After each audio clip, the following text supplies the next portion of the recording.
জেলা নিয়ে যে আলোচনা চলছে এই ইউটিউব চ্যানেলে, এটি তার দ্বিতীয় পর্ব। প্রথমে আমরা মুর্শিদাবাদ জেলা দিয়ে শুরু করেছিলাম, কারণ আমি নিজে মুর্শিদাবাদ জেলা থেকে আছি তাই।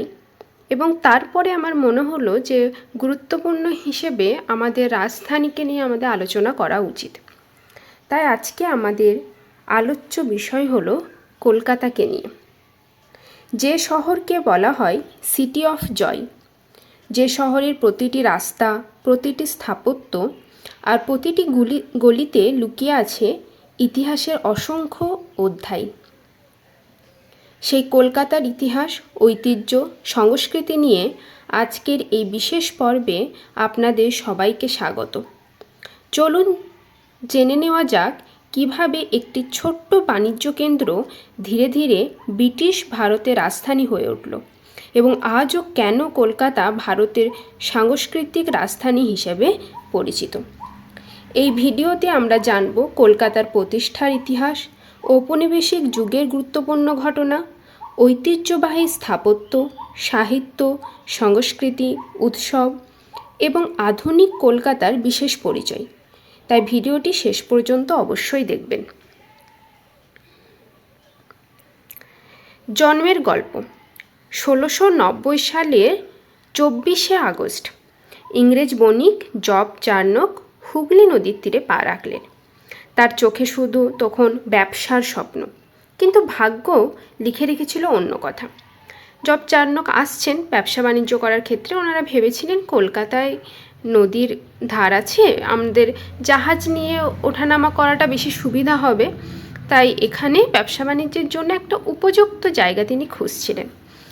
এটি একটি গল্প হিসাবে শোনা যায় যে জব চার্নক যখন কলকাতায় আসেন তখন এখনকার মতো তো কলকাতা শহর এত ছিল না জমজমাট, মানে পুরো গ্রাম ছিল তখন। তো একজন ধান কেটেছে এবং ধান কাটা হচ্ছে সেই সময়। তো কিছু ধান কাটা হয়ে গেছে। জব চার্নক এসে একটু ইংলিশে তিনি জিজ্ঞাসা করেছেন যে জায়গাটার নাম কি। তো তখন যে কৃষক ছিল সে তো বুঝতে পারেনি না যে জায়গাটা মানে কি জিজ্ঞাসা করছে ইংলিশে। তখন ও হয়তো ভেবেছে যে এই ধানগুলো কবে কাটা হয়েছে সেজন্য জিজ্ঞাসা করছেন। তো সেখান থেকে নাকি সে উত্তর দিয়েছিল যে কাল কাটা হয়েছিল। তো জব চার্নক হয়তো ভেবেছেন ও বুঝতে পেরেছে ইংলিশটা এবং ওনাকে রিপ্লাই করছে যে ক্যালকাটা। তখন তিনি এই জায়গার নামকরণ নাকি করেছিলেন ক্যালকাটা এবং বর্তমানে আমরা ক্যালকাটা থেকে সেটা কলকাতায় পরিণত হয়েছে। এই যে মহানগরী কলকাতা, শুধুমাত্র তখন যে কলকাতা ছিল তা তো নয়, ক্যালকাটা ছিল, সুতানুটি ছিল এবং গোবিন্দপুর, তিনটেই ছিল গ্রাম। কলকাতা মোটামুটি মৎস্যজীবীদের গ্রাম ছিল, সুতানুটি ছিল বস্ত্র ব্যবসার কেন্দ্র এবং গোবিন্দপুর ছিল কৃষি জমির এলাকা। এই তিন গ্রামকে নিয়ে এই মহানগরীর জন্ম হয়। এই ছোট ছোট গ্রামই হয়ে ওঠে একদিন ব্রিটিশ ভারতের রাজধানী আর পরিচিত হয় সিটি অফ জয় নামে। ক্ষমতার কেন্দ্র।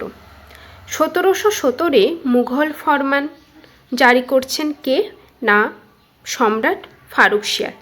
ফারুকশিয়ারের কাছে ইংরেজরা যায় এবং তিনি যে দস্তক বা ফ্রি ট্রেডের প্রস্তাব তিনি দেন।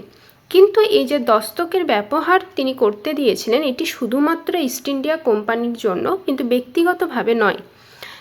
তবুও তারা দেখা যাচ্ছিল যে ব্যক্তিগতভাবে ব্যবসা বাণিজ্য চালাচ্ছিল, ফ্রি ট্রেড তারা চালাচ্ছিল ইংরেজ বণিকরা।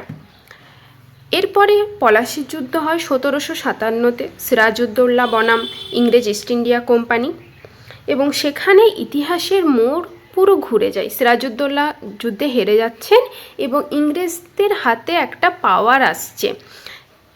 তারপরে আমরা দেখছি 1772-এ রাজধানী হয়ে উঠছে কলকাতা। সেই সময় কে ছিলেন? Governor general Warren Hastings.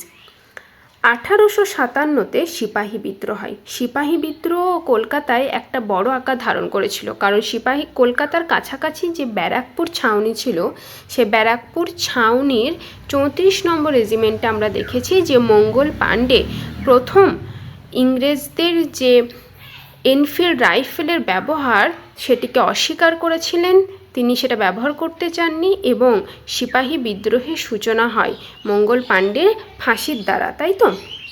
এবং সেটি পরে মিরাটের দিকে যায়, ঝাঁসিতে যাচ্ছে, উত্তরপ্রদেশের বিভিন্ন স্থানে সেটি হয়। কিন্তু যদি দেখা যায় তার সূচনা, তাহলে আমরা দেখতে পারবো কোথায়? কলকাতার কাছাকাছি ব্যারাকপুরে। ইতিহাসের প্রতিটি বাঁকে কলকাতা ছিল সাক্ষী, কখনো শাসিত, কখনো প্রতিরোধী। নবজাগরণের আলো ঠিক ওই 19 শতকের যদি আমরা দেখি,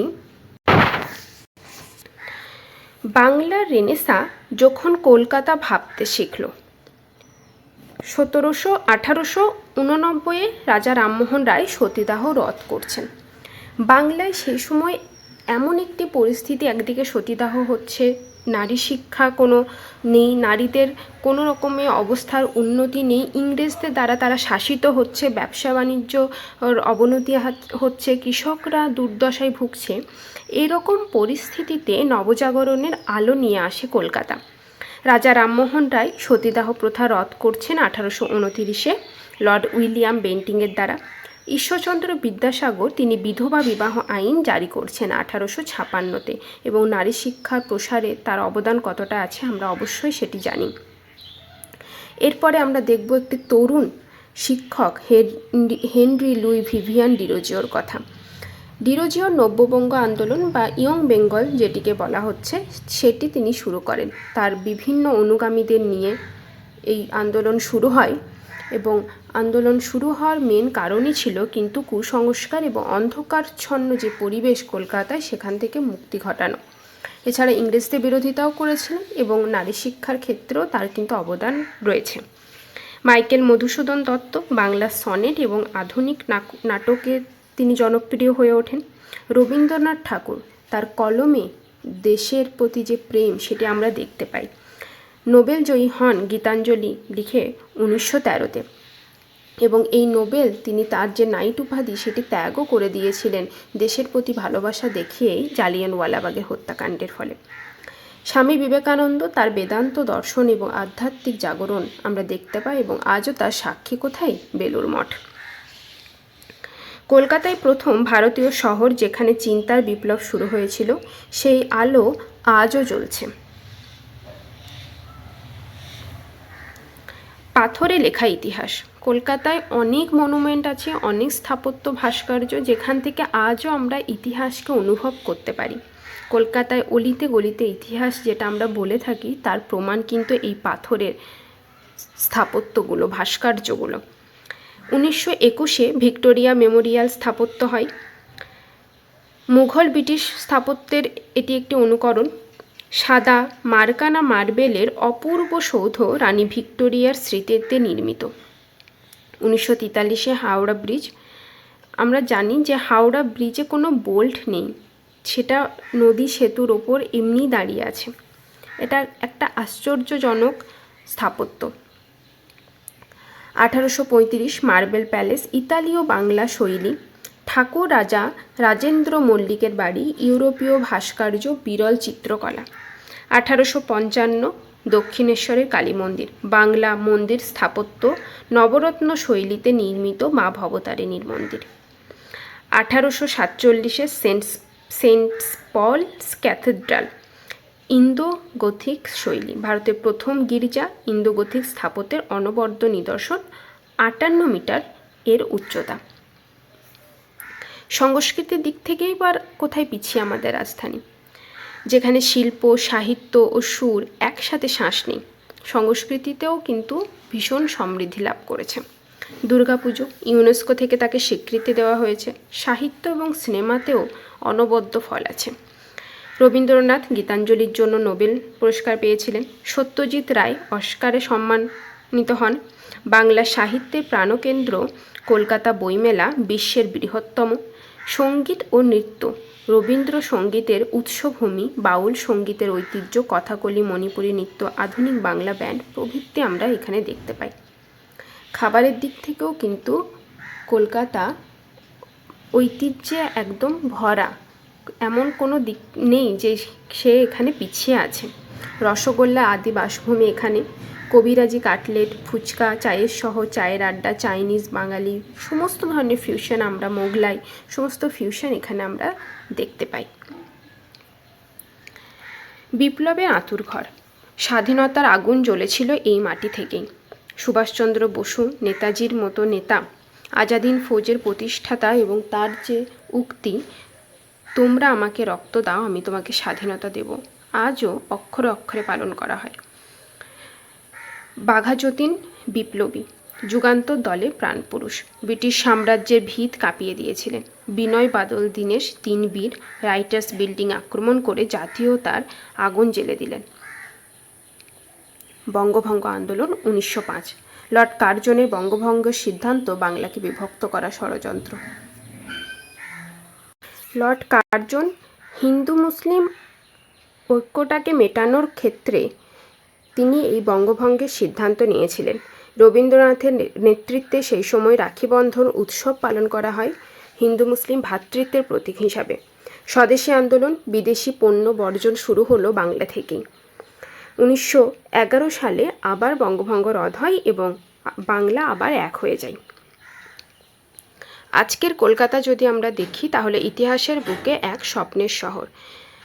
প্রায় 1.5 কোটি জনসংখ্যা, বিশ্বের সপ্তম বৃহত্তম শহর। 300টিরও বেশি বছরের ঐতিহ্য এই শহরের বুকে আছে। প্রাচীনত্ব আধুনিকতার মেলবন্ধন আমরা দেখতে পাই।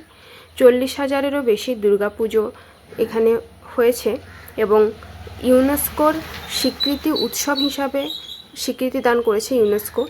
এবং প্রথম ভারতের মেট্রো 1984 সালে এখানেই চালু হয়। নতুন যুগের কলকাতা যদি দেখি তাহলে new town, smart city. Tollywood ভারতের দ্বিতীয় বৃহত্তম চলচ্চিত্র শিল্প। আইআইটি আছে, আইআইএম আছে, প্রেসিডেন্সি শিক্ষার তীর্থভূমি। এছাড়া ইডেন গার্ডেন ক্রিকেটের পবিত্র মাঠ হিসাবে ধরা হয়। কলকাতা শুধু একটি শহর নয়, এটি হলো একটি অনুভূতি। হাওড়া ব্রিজের আলো, কফি হাউসের আড্ডা, পুজোর ঢাক, ট্রামের শব্দ, কলকাতা প্রতিটি মুহূর্তে বেঁচে থাকে, প্রতিটি হৃদয়ে। ধন্যবাদ।